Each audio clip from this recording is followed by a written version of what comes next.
Bismillahirrahmanirrahim. Apa teringin nak makan masak lemak putih ya. Tauge, tahu, kacang panjang dan carrot. Ini ada bawang besar setengah biji, ikan bilis sedikit, ada cili potong, ada santan kara ya. Jom kita masak.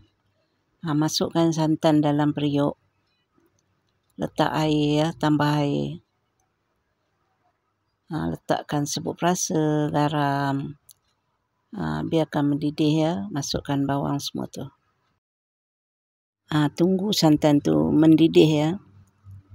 Santan tu dah mendidih, boleh masukkan yang keras dulu ya, carrot dengan kacang panjang. Opah kalau teringin nak masak ni, apa teringatlah zaman muda-muda dulu kan. Mak opah memasak sayur ni. Biarkan kacang dan carrot tu lembut ya.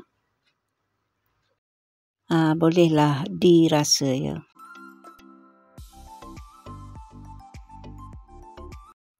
Kacang, carrot semua dah nampak lembut ya.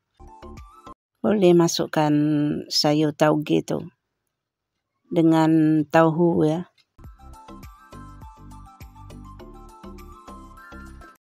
Gaulkan.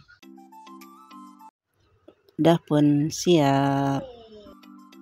Ni opah nak teringin nak makan sambal kuinin ya, ataupun kuini.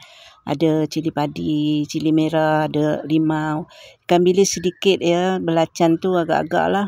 Ikan bilis tu tergoreng lebih, hitam sedikit. Kita kisar dulu cili padi, ikan bilis, belacan ya, dengan sedikit serbuk perasa. Tak payah letak air ya, kasar-kasar macam tu ya. Lepas tu baru dimasukkan buah kuini yang dipotong-potong ya.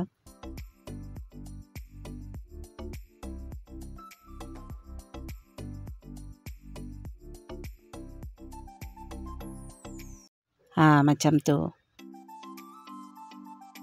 Kuini ni dia manis saja, jadi apa nakkan masam kan, apa letak limau kasturi ya. Dan sedikit gula ya. Tadi baki kuinin tu kita hiris-hiris, kita campur gaul saja ya. Assalamualaikum warahmatullahi wabarakatuh. Jumpa lagi di lain video. Bye-bye. Selamat mencuba ya. Boleh dimakan dengan sayur tauge tadi, ada sambal kuinin, ada timun, ada ikan goreng. Sedap.